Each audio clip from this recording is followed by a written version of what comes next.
સ્ત્રીનો વાલો બહુ હતો. ખાલી હોતી વખતે જ નોખા પડતા હતા, આખો કારભાર તો હકતો હતો, પણ એટલો બધો વાલો હતો તેના વગર એને હાલતું નહીં. પણ પોતાનો અંગોઠો કપાઈ ગયો અને પીડામાં એને સજા જાહેર કરીને પૂરી દીધો. હવે શું કરવું? મંત્રીને બોલાવી તો હગે નહીં. એમાં એ અંગોઠા માથે પાટો બાંધેલો અને ઘોડા ઉપર ચડી અને મંત્રીના વિચારમાં રાજા એટલો દૂર નીકળી ગયો કે આદિવાસીનો કબીલો આવ્યો એક મધ્ય જંગલમાં, અને કબીલો છે એ નૃત્ય કરતો હતો. ચૈત્ર વૈશાખ મહિનો હોય છે, એમાં આઠમનું હવન, અને હવનમાં કોની બલી ચડાવી એની ચર્ચા જ હાલતી હતી ને, ત્યાં ઘોડામાંથી આ મહારાજા દાખલ થયો ને.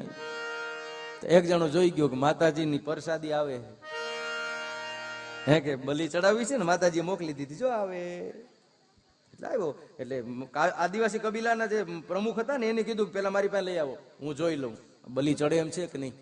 એટલે એને લઈ આવ્યા. એને જોયું તો અંગોઠો નહોતો. એટલે આદિવાસી કબીલાનો પ્રમુખ કે આ બલી નહીં ચડે. શું કામ? કે ખંડિત છે. હે, કે ખંડિત છે, આ બલી નહીં ચડે. અને એને મૂકી દીધો. અને મહારાજ વિચારમાં ચડ્યા કે મારો મંત્રી કહેતો હતો ભગવાન જે કરે હારું કરે હો. હું તેથી એને ઓળખી નહીં ગયો.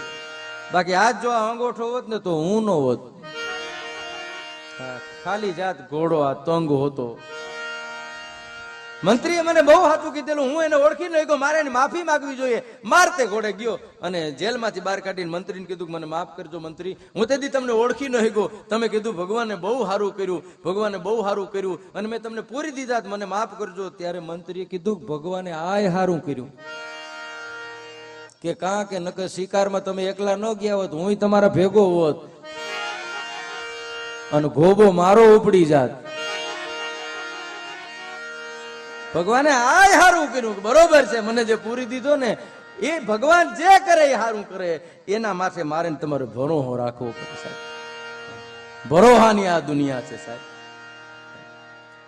કાલે સવારનો આ દ્વારકાધીશનો પ્રસંગ સાહેબ, જે અમદાવાદના સુબાના સલ્તનતમાં આંખ મૂતું તેથી સુબાએ હુકમ કરેલો કે હિન્દુસ્તાનના જેટલા મંદિરો જે માણસ જાજા ભાંગશે ને એને હું ઇનામ આપીશ.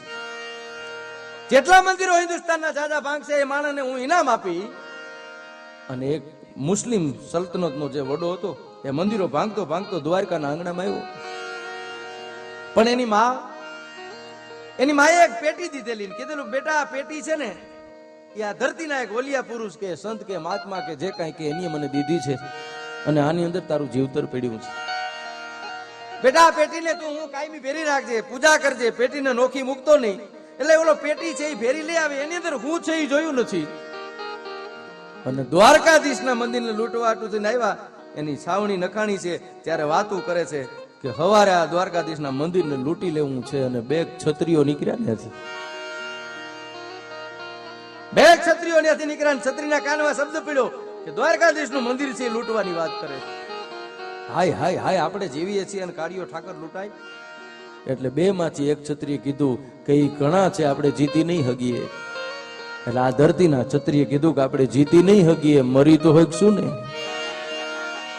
આપણે જીતી નહીં હગીએ કદાચ, પણ મરી તો હગશું ને. માં ભોમ ખાતર કાળિયા ઠાકર સારું થઈ એ હુતાય છે ત્યારે આપણે આપણી ભવાનીઓ કાઢી અને એક પછી એક માથે અને હુતેલા સાહેબ ઈ મુસ્લિમના જે સુબારી આવેલા. અને બે દરબારો, બે ક્ષત્રિયો છે એ જગદમારું નામ લઈ અને તલવારું લઈ અને એક પછી એક તલવાર વીંજવા માંડ્યા. અને જેટલા પડ્યા હતા ને સાહેબ એના માથા છે એ ધડથી જુદા કરી નાખ્યા. તા તો જાગી ગયા, ગોકીરું થયું, બીજા માણસો જાગી ગયા. અને બે ક્ષત્રિયો ટૂંકમાં વાત કરું ત્યાં કામ આવી ગયા. પણ જે સુબો હતો એની માએ જે પેટી દીધી હતી એનું મસ્તક છે એ કપાઈ ગયું, અને પેટી ઉપર એનું માથું છે આવી ગયું. આખું માથું કપાણું નથી, તલવાર ખાલી લાગી છે, અને પેટીમાંથી એનું માથું છે એ રહી ગયેલું. અને સાહેબ પેટીની અંદર રહેલી આ ધરતીના મહાપુરુષની પ્રસાદીએ એવો ચમત્કાર કર્યો કે એનું માથું છે એ પાછું જોઈન્ટ થઈ ગયું. એ પેટીના પ્રતાપે જે કાંઈ ઘડી કર્યો ને તો એનું માથું પાછું એમને છે એ પાછું થઈ ગયું. અને ઊભો થઈને જોયું, કતલે આમ જોયેલો. બીજાએ વાત કરી કે બે યુવાનો કોક આવેલા, એ યુવાનોએ તલવાર ઉપર મારવા માંડી અને મસ્તકો જુદા કર્યા, એને અમે મારી નાખ્યા છે. પણ તમારી માથે તલવારનો ઘા પડ્યો હતો અને તમે હાજા થઈ ગયા, એ અચરજ છે. એનું કયું કારણ છે?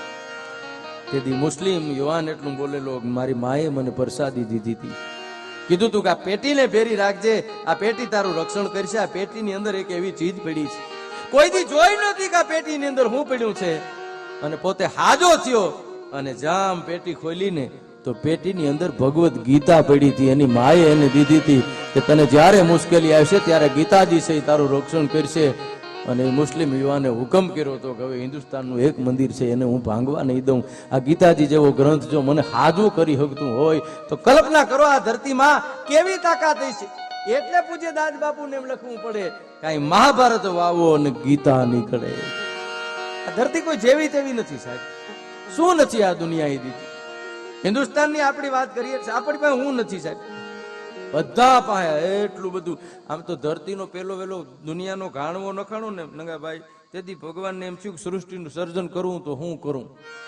કીધું ઘાણવો તૈયાર કરો, અને ઘાણવો તૈયાર થઈને આવ્યો ભાઈ, તો એ દાજી ગયો. ઓ આ તો ઘાણવો દાજી ગયો, આનું શું કરું? તો કે આફ્રિકા બાજુ ઘા કરો. આફ્રિકા બધા અમે આફ્રિકા ગયા હતા. મેં કોઈ ગાડી વાહે એવું વાંચ્યું જ નહીં, બુરી નજર વાલે તેરા